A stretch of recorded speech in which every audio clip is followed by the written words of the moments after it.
Dial test indicator, short में इसको DTI भी बोला जाता है, डायल टेस्ट इंडिकेटर। इसके बारे में पढ़ने वाले हैं। तो सबसे पहले समझेंगे ये डायल टेस्ट इंडिकेटर होता क्या है, फिर इसका यूज कैसे करते हैं, इसका सिद्धांत क्या है। ठीक, तो एक एक करके हम लोग बारी बारी से चीज़ों को समझते हैं। अगर इसके बारे में बात करें तो ये भी एक प्रकार का प्रिसीजन मेजरिंग यानी सूक्ष्म मापी यंत्र है, जिसका प्रयोग हम लोग डायमेंशन को कंपेयर करने के लिए, ठीक, या जॉब के सतह के ऊपर प्लस में अगर वेरिएशन है तो कितना है और माइनस में वेरिएशन है तो कितना है, यानी जॉब का सतह कितना अप है कितना डाउन है, ये सारे चीज को पता करने के लिए इसका प्रयोग कर सकते हैं। यानी सिंपल भाषा में बोल सकते हैं इसका प्रयोग जॉब की सतह पर फ्लैटनेस को चेक करने के लिए, चपटेपन जिसको बोला जाता है, नहीं तो समांतरता पैरेललिज्म को चेक करने के लिए, या कोई गोल जॉब है उसके कंसेंट्रिसिटी यानी सेंटर से चारों तरफ ये बराबर है कि नहीं,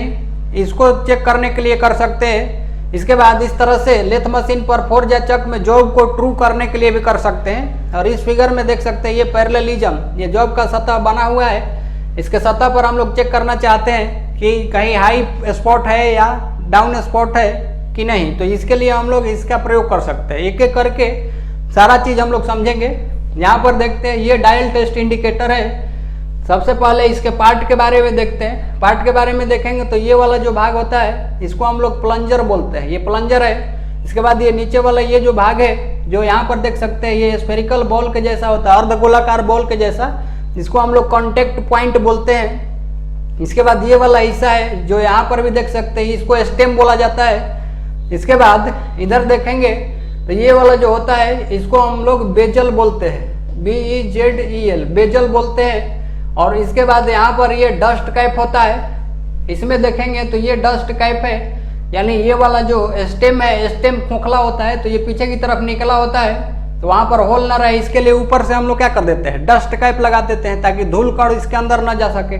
और ये वाला जो होता है ये बेजल लॉकिंग स्क्रू होता है। ये जो बेजल होता है ये बेजल, इसको लॉक कर सकते हैं। इसका मतलब ये है इस बेजल को हम लोग इस तरह से घुमा भी सकते हैं, घुमाएंगे तो ये डायल का रीडिंग इसके साथ क्या होता है, घूम जाता है, और जितना सेट करना होता है उसके अनुसार फिर लॉकिंग कर देते हैं। जनरली 0 सेट करने के लिए, नीडल को 0 पर सेट करने के लिए इस बेजल को घुमा करके और लॉकिंग स्क्रू से हम लोग टाइट करके क्या कर देते हैं, फिक्स कर देते हैं। तो सारा ये चीज हम लोग समझेंगे इसके लिए। इसके बाद इस डायल में देखेंगे तो यहाँ पर 2 नीडल है, यहाँ पर ये बड़ी नीडल है और बड़ी नीडल, और ये डायल पर इस तरह से रीडिंग लिखा गया है। पहले इसमें देखते हैं फिर उसमें देखेंगे। यहाँ पर ये 0 है, ये 10 है, 20, 30, 40, इसी तरह से ये बड़ा रीडिंग, ये 90, फिर 0 है तो कितना, टोटल 100 डिवीजन है, 100 डिवीजन है। यानी यहाँ पर देखेंगे तो ये 100 डिवीजन और इसके लिए नीडल 1 है। यहाँ पर देखेंगे तो ये दूसरा डायल है, ये छोटा डायल, इसको हम लोग सॉफ्ट हैंड इंडिकेटर नहीं तो रेवोल्यूशन काउंटर भी बोलते हैं। रेवोल्यूशन काउंटर जिस तरह से घड़ी में सुई होता है ना, मिनट वाला और एक घंटा वाला, तो उसी के अनुसार ये हम लोग समझ सकते हैं ये मिनट है और ये वाला क्या है, ये घंटा वाला सुई है, छोटी सुई, तो इसको रेवोल्यूशन काउंटर बोलते हैं। ठीक, तो अभी एक एक करके चीजों को समझते हैं। देखिए इसमें रीडिंग टोटल 100 है और यहाँ पर देखेंगे छोटे डायल पर तो इस पर रीडिंग कितना होता है, जैसे ये 0 है, फिर 1 है, 2, 3, 4, 5, 6, 7, 8, 9 और 10 है। ठीक है, ये इस पर 10 डिवीजन बना हुआ है, नहीं 10 है। ये यहाँ पर इस तरह से नीडल ये घूमता है, यहाँ पर कैसे ये काम करता है सारा चीज समझेंगे। लेकिन एक चीज समझिए, यहाँ पर इसका जो लिस्ट काउंट होता है, ये जो डायल टेस्ट इंडिकेटर है ये अलग अलग एक्यूरेसी में मिलती है, लेकिन यहाँ पर जो ज्यादा प्रयोग की जाती है 0.01 इसका लिस्ट काउंट होता है, 0.01। और एक और इसका लिस्ट काउंट होता है 0.001 mm लिस्ट काउंट होता है। यानी 1 माइक्रोन की एक्यूरेसी में भी हम लोग जॉब के ऊपर वेरिएशन को चेक कर सकते हैं कि पॉजिटिव में कितना वेरिएशन है और निगेटिव में। इसके लिए यहाँ पर समझते हैं ये जो रीडिंग है 0 से 10 के बीच में टोटल यहाँ पर देखेंगे तो ये 20 लाइनें हैं। यानी यहाँ पर 0 से 20 तक टोटल 20 लाइन है। और इस एक से दूसरे लाइन के बीच की अगर दूरी के बारे में बात करें, जैसे यहाँ एक से दूसरे के बीच की दूरी कितनी है, एक लाइन से दूसरे लाइन के बीच की दूरी, तो यही क्या है, लिस्ट काउंट है, यानी 0.01। यहाँ से देखेंगे तो ये 0 से लेकर के 20 तक टोटल 20 लाइन, यहाँ से यहाँ 10 तक देखेंगे तो 10 लाइन है। और बीच में ये जो होती है ये बड़ी लाइन से दर्शाया जाता है, 5वीं लाइन को, हर एक 5वीं लाइन को बड़ी और फिर 10वीं लाइन को 5वीं लाइन से भी बड़ी करके दिखाया जाता है। इस तरह से टोटल 100 है। तो तो यहाँ पर अगर हम लोग लिस्ट काउंट के आधार पर बात करें तो लिस्ट काउंट इसका कितना है 0.01 है और टोटल डिवीजन कितना है 100 है। तो 100 इंटू 0.01 mm, ये टोटल मल्टीप्लाई करेंगे तो ये कितना हो जाएगा, ये 1 mm होगा, 1 mm होगा। यानी हम लोग ये बोल सकते हैं कि जब ये बड़ी नीडल एक चक्कर काट करके फिर से 0 पर आ जाएगी तो 1 mm का क्या होगा, वेरिएशन होगा। ये सारा चीज समझेंगे कैसे ये नीडल घूमता है, लेकिन अभी ये समझना है कि ये घूम करके 0 पर आ जाएगी तो क्या होगा, 1 mm का ये क्या होगा, वेरिएशन या 1 mm डिस्टेंस क्या होगा, तय करेगा। ठीक है, तो यहाँ पर ये 1 mm है, एक बार घूमा तो इसको काउंट करने के लिए कि कितना चक्कर ये घूमा, इसको काउंट करने के लिए एक डायल होना चाहिए ना, वही ये शॉर्ट हैंड डायल होता है, छोटा वाला। ये रिवोल्यूशन काउंटर इसीलिए इसको बोला जाता है। अगर एक चक्कर काट करके ये बड़ी नीडल फिर 0 पर आ जाए तो ये वाला छोटा नीडल 1 पर आ जाएगा। इसका मतलब क्या है, एक चक्कर काट करके और 1 mm क्या हो गया, 1 mm की दूरी तय कर चुका है। ठीक है, इसके बाद अगर फिर से ये 2 चक्कर काट करके यहाँ पर आ जाए तो ये 2 पर आएगा, फिर 3 पर आएगा, 4 पे आएगा। इसी तरह से कितना टोटल है, इसमें 10 पर रीडिंग है और यहाँ से 0 से 1, 1 से 2 तक देखेंगे ये छोटी डायल में तो 1-1 mm के अंतराल पर क्या है, इनका रीडिंग है। ठीक है, तो यहाँ पर ये बोल सकते हैं कि ये डायल टेस्ट इंडिकेटर है, इसका लिस्ट काउंट 0.01 है और इसके वेरिएशन को हम लोग कितना mm तक देख सकते हैं। अगर 10 mm तक भी जॉब में अप और डाउन होगा सतह के ऊपर तो उसके वेरिएशन को इसके द्वारा चेक कर सकते हैं, क्योंकि इसमें 10 mm तक का क्या है, रेवोल्यूशन काउंटर है। अब ये तो सारा चीज इसके डायल के बारे में हुआ। यहाँ पर जनरली इसके लिए देखेंगे तो ये plunger type dial test indicator है, ये प्लंजर है। और ये जो डायल टेस्ट इंडिकेटर है इसको हम लोग लेवर टाइप डायल टेस्ट इंडिकेटर बोलते हैं, ये लेवर टाइप है। इसके लिए आगे बात करेंगे, अभी प्लंजर वाले के लिए बात करते हैं। जनरली इसका जो मैकेनिज्म होता है, इसके चलने का मैकेनिज्म जो होता है तो रैक एंड पिनियन के सिद्धांत पर कार्य करता है। अब रैक एंड पिनियन क्या होता है, इसके लिए थोड़ा सा समझ लेते हैं। तो इसके लिए यहाँ पर देख सकते हैं इस फिगर में, यहाँ पर रैक एंड पिनियन इससे पहले हम लोग पढ़ चुके हैं। जैसे मशीन का जो टेबल होता है पिलर के ऊपर उठाते हैं तो उसको हम उसमें भी क्या होता है, रैक एंड पिनियन मैकेनिज्म होता है। नहीं तो डायल वर्नियर कैलिपर के लिए भी रैक एंड पिनियन मैकेनिज्म पढ़े, सेम वहां पर भी डिस्कस ये थे कि डायल टेस्ट इंडिकेटर में भी रैक एंड पिनियन मैकेनिज्म ही होता है। तो यहाँ पर देख सकते हैं, यहाँ पर ये वाला रैक है, इस तरह से ये दांत बना हुआ है। रैक एंड पिनियन मैकेनिज्म का काम क्या होता है, तो लीनियर मोशन को क्या करता है, रोटरी मोशन में, नहीं तो रोटरी मोशन को यानी गोल गोल घूमने वाली गति को लीनियर मोशन में बदल सकता है। तो यहाँ पर हम लोग ये लीनियर मोशन को, यानी यहाँ पर ये जो इसका प्लंजर है, जब हम लोग जॉब के सतह के साथ इस तरह से टच करके और दबाते हैं यानी प्रेशर देते हैं तो ये प्लंजर अंदर दबता है। तो उसके अनुसार ये प्लंजर के ऊपर ही इस तरह से रैक होता है जो इधर ऊपर की तरफ चलता है और ऊपर की तरफ जाने के क्रम में ही ये क्या होता है, इससे पिनियन कनेक्ट होता है, जिसके कारण ये सारे नीडल घूमते हैं। अभी एक एक करके इनके बारे में समझने वाले हैं। तो यहाँ पर ये रैक है यानी प्लंजर वाला हिस्सा है, उस पर क्या है, ये दांते कटे हुए हैं। दांते कटे होने की वजह से यहाँ पर क्या होता है, एक ये शाफ्ट है, एक ही शाफ्ट पर ये 2 गियर है। जैसे एक शाफ्ट है उस पर एक छोटा गियर है और एक क्या है, बड़ा गियर। छोटा गियर को हम लोग पिनियन बोलते हैं और बड़े गियर को गियर नहीं तो व्हील बोलते हैं। इसके बाद फिर यहाँ पर एक गियर है। अभी यहाँ पर बेटर तरीके से इस फिगर में समझ सकते हैं इसका मैकेनिज्म। देखिए यहाँ पर ये प्लंजर है और प्लंजर के ऊपर इस तरह से क्या है, ये रैक के दांते कटे हुए हैं, रैक के दांते कटे हैं और यहाँ पर ये शाफ्ट के ऊपर एक ही शाफ्ट है और इस पर 2 गियर है। ये पिनियन गियर है, छोटी गियर, और इसी शाफ्ट पर ये बड़ी गियर है। ठीक, इसके बाद यहाँ पर देखेंगे यहाँ पर एक ही गियर है, ये बड़ी गियर।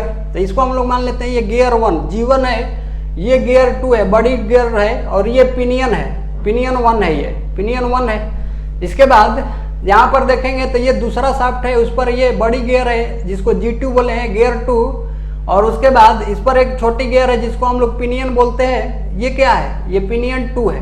ठीक, ये पिनियन 2 है, छोटी गियर को पिनियन बोलेंगे। इसके बाद नेक्स्ट देखते हैं हम लोग, यहाँ पर ये क्या है, एक बड़ी गियर है यानी इसको हम लोग गियर 3 बोल सकते हैं। और गियर 3 के शाफ्ट पर ये एक हेलिकल स्प्रिंग होता है, ये घुमावदार, ये लपेटे हुए होता है इसी शाफ्ट के ऊपर। सारे का फंक्शन हम लोग देखने वाले हैं। ये हेलिकल स्प्रिंग है। ठीक, अभी यहाँ पर देखते हैं ये गियर 1। इसके बाद गियर 1 के साथ जो शाफ्ट है उसके ऊपर ये छोटा जो पॉइंटर कनेक्ट है, ये P2 बोलते हैं, यानी ये जो छोटा डायल का पॉइंटर है ये इस गियर पर यानी गियर 2 पर माउंटेड होता है, यानी गियर 2 पर स्थित होता है। और यहाँ पर ये जो पिनियन है, जो पिनियन 2 है, इस पर ये बड़ा नीडल स्थित होता है। अब समझिए यहाँ पर काम कैसे करते हैं। तो काम के लिए देखिए, जैसे ही हम लोग जॉब को चेक करते हैं, चेक करने के लिए क्या करते हैं, तो इस तरह से ये जॉब है, मान के चलिए इसकी समांतरता को चेक करना है, पैरेललिज्म को चेक करना है।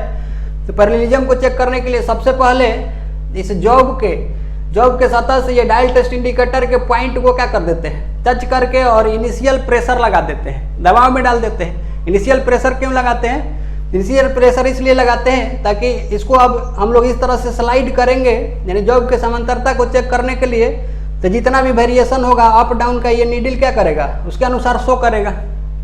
ठीक, तो यहाँ पर इनिशियल प्रेशर लगा दिया जाता है, जो अप एंड डाउन सतह पर होगा वो क्या होगा पता चलेगा। नहीं तो ऐसे हम लोग केवल डायल टेस्ट इंडिकेटर को टच करके और छोड़ देंगे तो इस तरह से डायरेक्ट स्लाइड करेंगे तो कोई नीडल का डिफ्लेक्शन ही नहीं होगा, क्योंकि पॉइंटर के पास में क्या है, कोई भी प्रेशर हम लोग लगाए ही नहीं है। ठीक, तो अभी यहाँ पर हम लोग क्या कर देते हैं, इनिशियल प्रेशर ये जॉब के सतह से टच करके और लगा देते हैं। ये सारा प्रोसेस कैसे करते हैं एक एक तरीके से समझते हैं, एक एक पॉइंट को।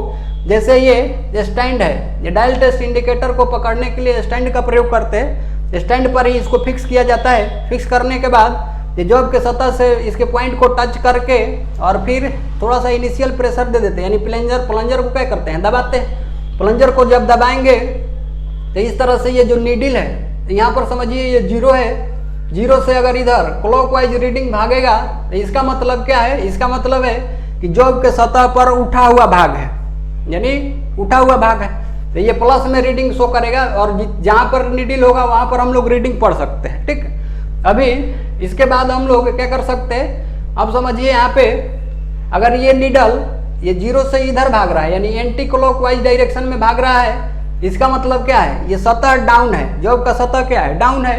तो जो भी डाउन होगा उसका रीडिंग हम लोग क्या कर सकते हैं, पढ़ सकते हैं। अभी जब इनिशियल प्रेशर अप्लाई करते हैं तो इस तरह से अप्लाई करके इनिशियल प्रेशर को, और फिर यहाँ पर देखते हैं कि नीडल कहाँ पर भाग करके आ रहा है। तो नीडल मान कर चलिए यहाँ पर भाग के आ गया, इधर मान लीजिए 30 पर या 40 पर कहीं पर भी भाग के आ गया। तो फिर हम लोग क्या करते हैं, ये जो ब्रेजल होता है या बेजल बोलते हैं, इसके लॉकिंग स्क्रू को, यहाँ पर लॉकिंग स्क्रू है, इसको खोल करके और बेजल को क्या करते हैं, घुमा करके, और जहाँ पर नीडल होता है, मान लीजिए यहाँ पर ये 40 पर ही है नीडल, ये वाला पॉइंटर, तो इसको घुमा करके और इस 0 को कहाँ लाते हैं, यहाँ पर लाते हैं। 0 को यहाँ पर लाने के बाद यहाँ पर अब रीडिंग क्या हो जाता है, मास्टर रीडिंग सेट हो जाता है, यानी 0 है। अब जो भी वेरिएशन होगा जॉब को इस तरह से सरफेस प्लेट पर रख करके ये सारा अरेंजमेंट करते हैं, क्योंकि हम लोगों को इसका जॉब का सही चेकिंग के लिए, माप लेने के लिए ये आधार सतह चाहिए जो सरफेस प्लेट से ही मिलता है, उस पर रख करके और फिर हम लोग इस तरह से स्लाइड करेंगे। तो यहाँ पर फिर क्या होगा, स्लाइड करने के क्रम में अब डिफ्लेक्शन, यहाँ पर तो 0 है, अब 0 से इधर आएगा तो प्लस में डिफ्लेक्शन बताएगा, और 0 से इधर जाएगा तो क्या होगा, माइनस में डिफ्लेक्शन बताएगा। ठीक, तो अभी ये चीज़ तो है, लेकिन यहाँ पर हम लोग कुछ चीज़ समझते हैं। ये जो है जब प्लंजर ऊपर जाता है तो ये कैसे काम करते हैं, ये gear arrangement, rack and pinion कैसे काम करता है, तो इसके लिए समझते हैं। फिर एक बार यहाँ पर आएंगे यूज के लिए। ठीक, देखिए यहाँ पर जब हम लोग इस तरह से दबाव देते हैं इनिशियल प्रेशर अप्लाई करने के लिए, नहीं तो इस तरह से जब हम लोग स्लाइड करते हैं जॉब के सतह से के साथ पॉइंट को टच करके, तो इसका प्लंजर अंदर की तरफ दबता है, तो ये रैक क्या होता है, रैक ऊपर की तरफ जाता है, और रैक पर इस तरह से दांत है, इसी तरह से ऊपर जाता है। सेम इसी कंडीशन में समझ सकते हैं। अभी इसमें देख लेते हैं, फिर यहाँ पर आएंगे, ये ऊपर जाता है, तो ऊपर जाने के क्रम में ये पिनियन इससे मैच है, तो पिनियन क्या करेगा, इधर घूमेगा, यानी पिनियन क्लॉकवाइज में घूमेगा।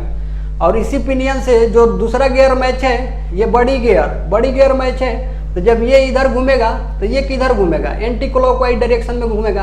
गियर में यही होता है, जब एक का डायरेक्शन क्लॉकवाइज है तो दूसरे का क्या होता है, एंटी क्लॉकवाइज में घूमता है, तो ये इधर घूमेगा। यानी हम लोग ये बोल सकते हैं, ये छोटा ये रिवोल्यूशन काउंटर है, जब ये नीडल इधर चक्कर काटेगा तो ये पॉइंटर किधर भागेगा, इधर भागेगा, यानी इधर की तरफ रेवोल्यूशन को काउंट करेगा।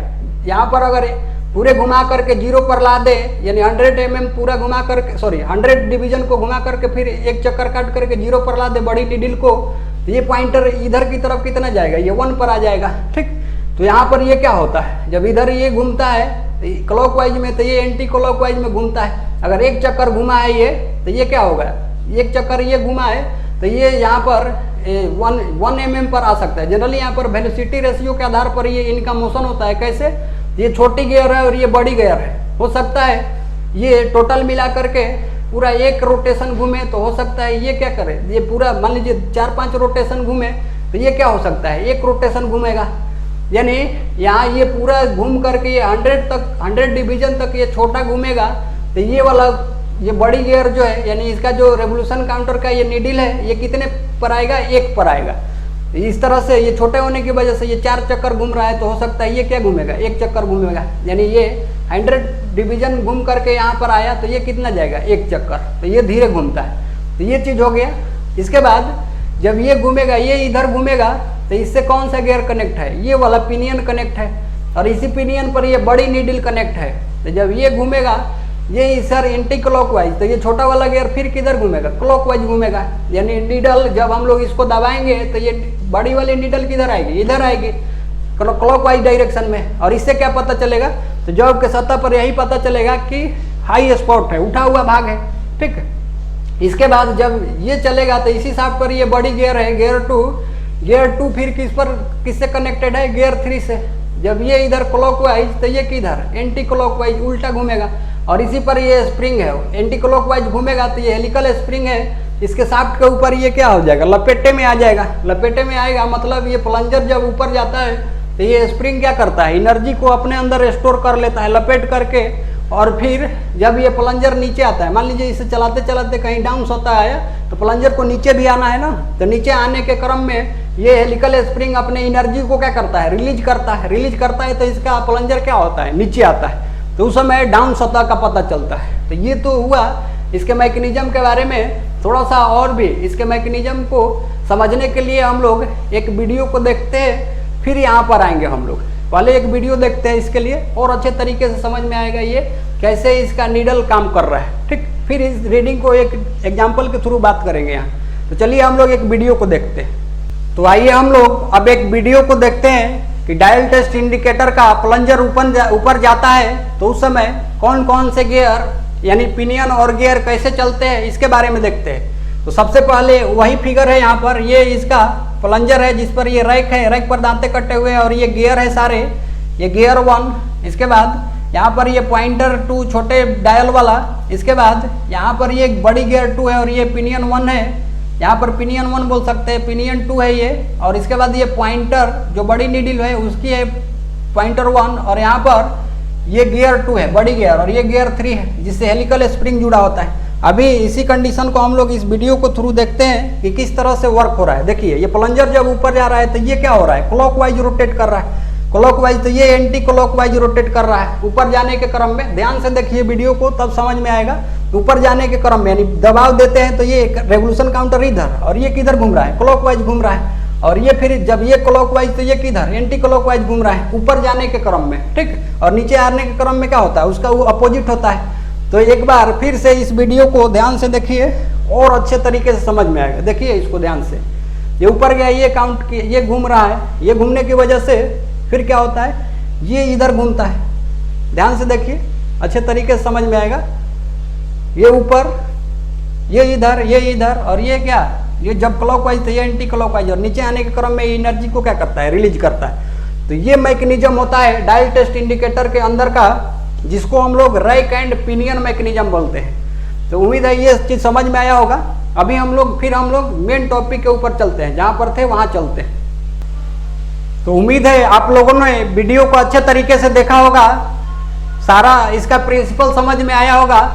अब हम लोग आगे के लिए बात करते हैं। अभी मान लीजिए इस तरह से जॉब को चेक करना है, रीडिंग कैसे देख सकते हैं, समांतरता को चेक करना है तो कैसे पढ़ सकते हैं रीडिंग को इसके, तो यहाँ पर इस फिगर में समझ सकते हैं। जैसे मान लीजिए जॉब का रीडिंग लेने के क्रम में ही इस तरह से इसका नीडल, ये जो बड़ा नीडल है या पॉइंटर, ये 20 है यहाँ पर, 20 के बाद और इधर मान के चलिए ये 22 के ऊपर है, यानी 22 पर है, यानी बड़े नीडल 22, ये 22 है। और एक से दूसरे के बीच का जो लिस्ट काउंट है 0.01 mm है ना, तो यहाँ पर 22 × 0.01 करेंगे, 22 इंटू 0.01 तो ये कितना हो जाएगा 0.22 हो जाएगा 22।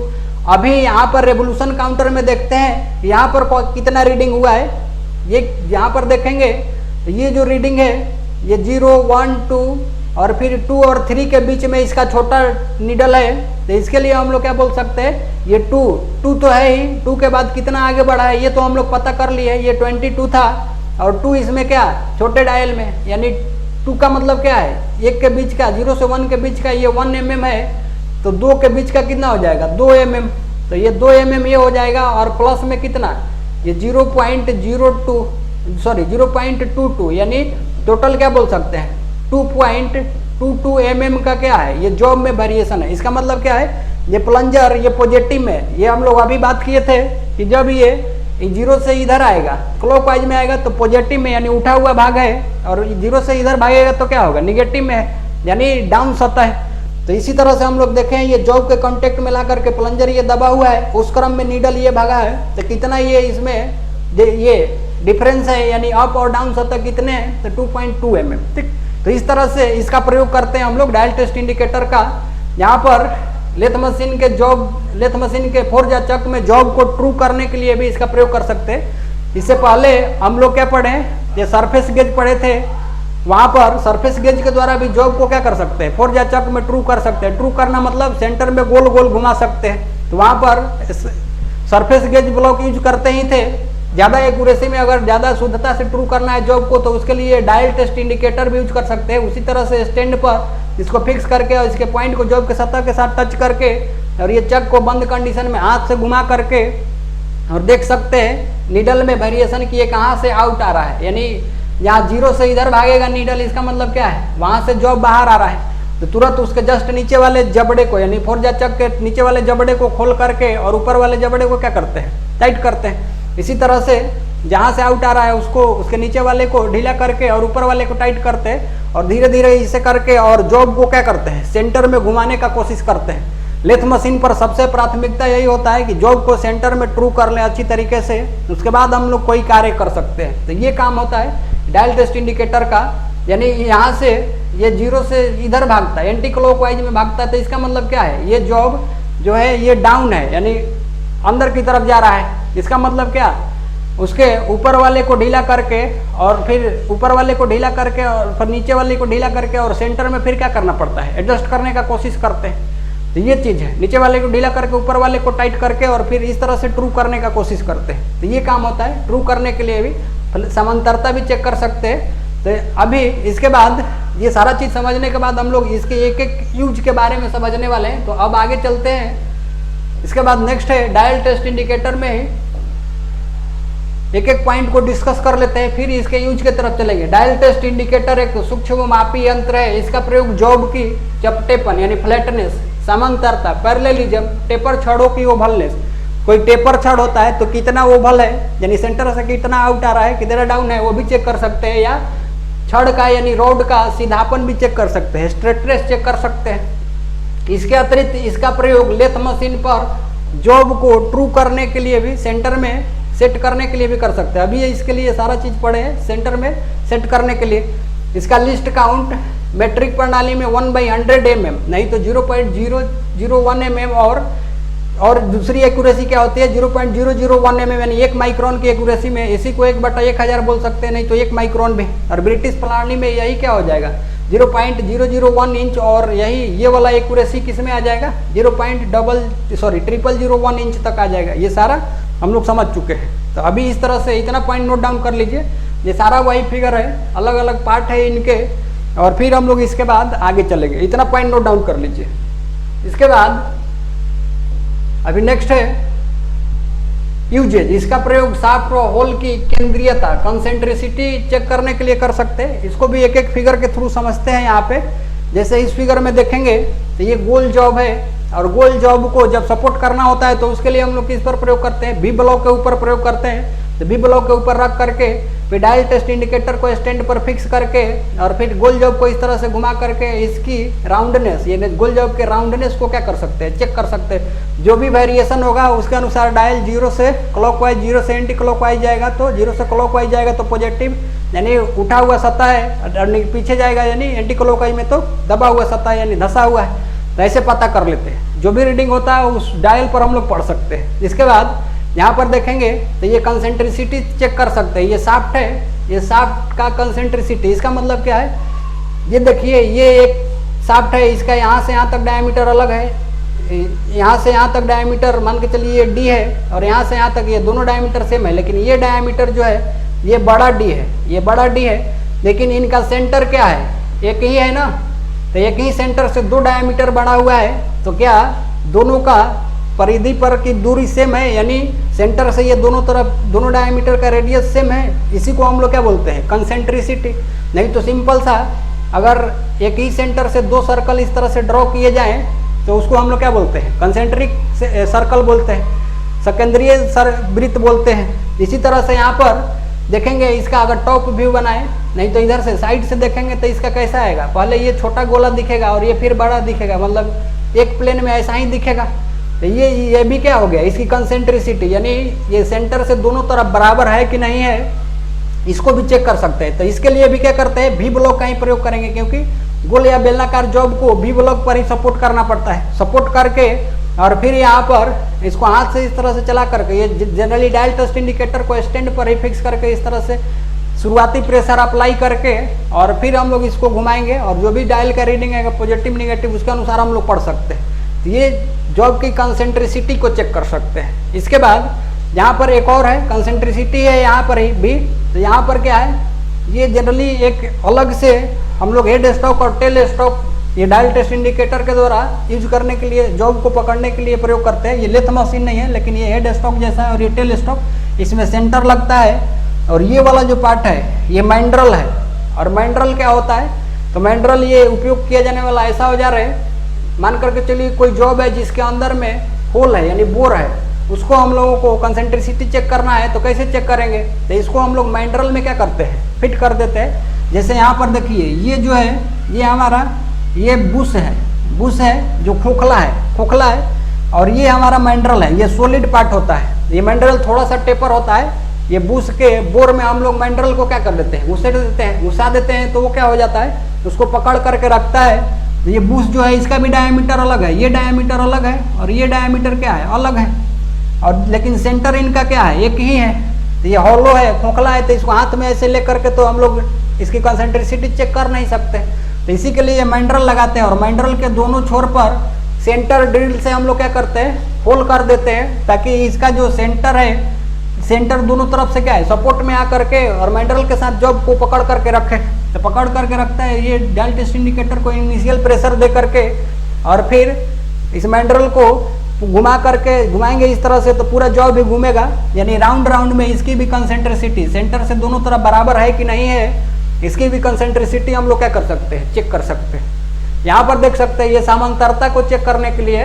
तो ये सारा यूज होता है डायल टेस्ट इंडिकेटर का, यूज ध्यान रखना है, पूछा जाता है क्वेश्चन। तो इसका प्रयोग शाफ्ट व होल की केंद्रीयता चेक करने के लिए करते हैं। इसके द्वारा शाफ्ट या गोल छड़ की स्ट्रेटनेस, सीधापन भी चेक कर सकते हैं, प्लेन सतह है उसकी फ्लैटनेस चेक कर सकते हैं। लेथ मशीन पर जॉब को सही सेंटर में लाने के लिए भी इसका प्रयोग करते हैं। ये हम लोग इससे पहले भी देखे थे, यहाँ भी देख सकते हैं, इस तरह से जॉब को फोर्जा चक्र में ट्रू कर सकते हैं। इसका प्रयोग sine bar, slip gauge, surface plate के साथ जॉब की शुद्ध कोण मापने के लिए किया जाता है। अभी साइन बार पढ़ेंगे तब फिर वहाँ पर भी समझ में आ जाएगा इसका प्रयोग डायल टेस्ट इंडिकेटर का। तो अभी इसमें इतना पॉइंट नोट डाउन कर लीजिए, फिर हम लोग आगे चलेंगे। ठीक है, बहुत ही प्रैक्टिकल चीज़ है ये, सारे ध्यान से समझिए, बहुत लोगों को समझ में नहीं आता है, धुआं हो जाता है। इसके बाद प्रिंसिपल, सिद्धांत के लिए बात करेंगे। तो सिद्धांत तो थोड़ा सा पहले ही डिस्कस कर लिए, बस उसी चीज़ को यहाँ पर देख लेते हैं। प्लंजर टाइप वाला जो होता है इसका सिद्धांत क्या है, रैक एंड पिनियन है। और ये क्वेश्चन पूछ लिया जाता है कि डायल टेस्ट इंडिकेटर किस सिद्धांत पर कार्य करता है, तो रैक एंड पिनियन। इसमें रैक एंड पिनियन द्वारा साइज के अंतर को यांत्रिक विधि द्वारा, साइज के अंतर को रैक एंड पिनियन के द्वारा, यांत्रिक विधि मतलब मैकेनिकल सिस्टम के द्वारा, मैकेनिकल सिस्टम मतलब क्या है, ये गियर अरेंजमेंट के द्वारा क्या किया जाता है, बड़ा करके और डायल पर क्या करते हैं, रीडिंग को पढ़ते हैं, जिस पर पॉइंटर होता है वही है सेम। यहाँ पर ये सारे, ये प्लंजर है, प्लंजर के बाद ये पिनियन 1 है, ये गियर, ये बड़ी गियर 1 है, और यहाँ पर ये पॉइंटर है हमारा, जो रेवोल्यूशन काउंटर का पॉइंटर है। इसके बाद ये बड़ी गियर 2 है जो एक ही शाफ्ट पर ये है, बड़ी और छोटी जो पिनियन है दोनों एक ही शाफ्ट पे है। फिर यहाँ पर एक ही शाफ्ट पर 2 गियर, ये बड़ी गियर 2 है और फिर यहाँ पर ये छोटी पिनियन है 2 और इसी के साथ पॉइंटर जुड़ा हुआ है, बड़ा पॉइंटर यानी बड़े डायल का जो पॉइंटर है। और फिर ये बड़ी गियर है 3 और इसी के साथ पर ये क्या होता है, हेलिकल स्प्रिंग होता है जो एनर्जी को क्या करता है, स्टोर करता है। जब प्लंजर इस तरह से ऊपर जाता है तो यहाँ पर क्या होता है, ये पिनियन इससे मैच होता है। ये पिनियन क्या होगा, क्लॉकवाइज घूमेगा। पिनियन जब क्लॉकवाइज घूमेगा तो ये पिनियन क्लॉकवाइज घूमा तो ये क्या होगा, ये एंटी क्लॉकवाइज घूमेगा इधर, इसीलिए पॉइंटर उधर जाता है। इसके बाद जब ये इधर घूमेगा तो ये इस पिनियन से मैच है और इसी पर ये छोटा नीडल है तो ये किधर घूमा, ये एंटी क्लॉक, तो ये क्लॉकवाइज। ठीक, जब ये क्लॉकवाइज तो इसी साइड पर ये भी है, ये भी इधर ही घूमेगा।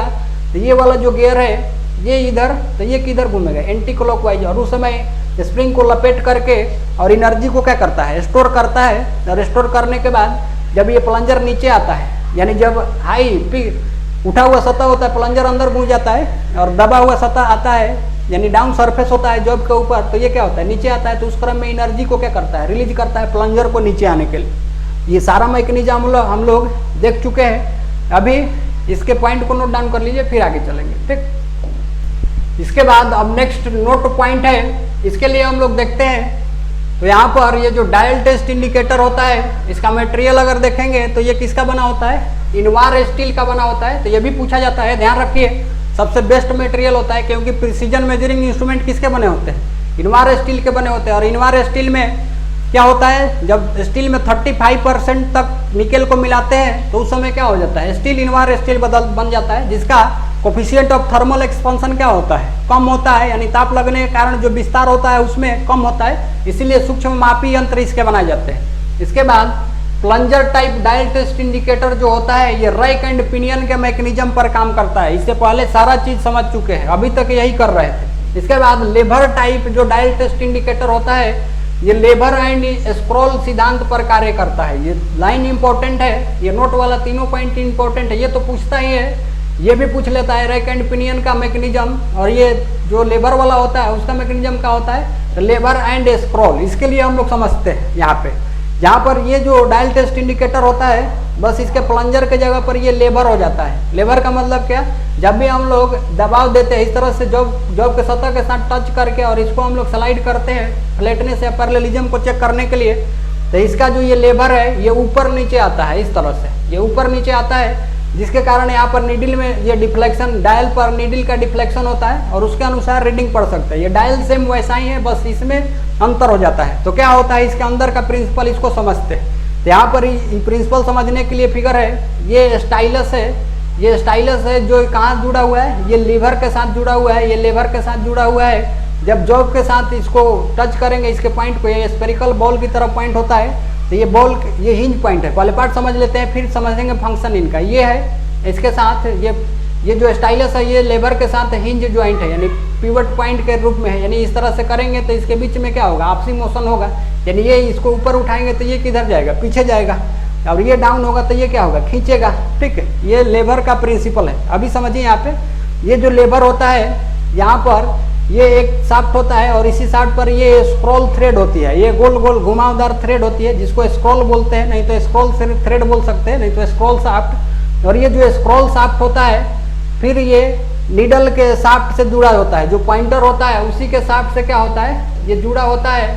तो जब यहाँ पर ये इसका ये स्टाइलस ऊपर नीचे मूव करता है तो उसके अनुसार ये क्या करता है, ये भी आगे पीछे जैसे जैसे ऊपर जाएगा तो ये इधर आएगा तो ये स्क्रॉल को क्या करेगा, इसमें स्क्रॉल मतलब ये गड्ढा है, यहीं से ये जुड़ा होता है, ये धक्का देगा तो ये क्या होगा, घूमेगा। जब ये घूमेगा तो इसी पर क्या है, ये नीडल है, ये नीडल भी क्या करेगा, घूमेगा और डिफ्लेक्शन शो करेगा डायल के ऊपर।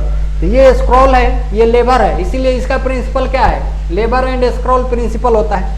ये एक रिटर्न स्प्रिंग होता है जो इधर कंप्रेशन में आने के बाद, यानी कंप्रेशन नहीं, एक्सटेंशन में आने के बाद, खिंचाव में आने के बाद फिर इसको वापस लाने के लिए इसको क्या कर देता है, कंप्रेशन में ला करके, और फिर लेबर को क्या करता है, पीछे की तरफ खींचता है, नहीं तो बोल सकते हैं नीचे आने के क्रम में ये आगे की तरफ खींचता है। तो ये टोटल मैकेनिज्म होता है लेबर एंड स्क्रॉल, ये लेबर टाइप डायल टेस्ट इंडिकेटर का। बाकी सेम रीडिंग उसी तरह से पढ़ते हैं, उसी तरह से स्टैंड पर इसको भी यूज करते हैं। ये प्रिंसिपल ध्यान रखना है। इतना पॉइंट नोट डाउन कर लीजिए इसमें।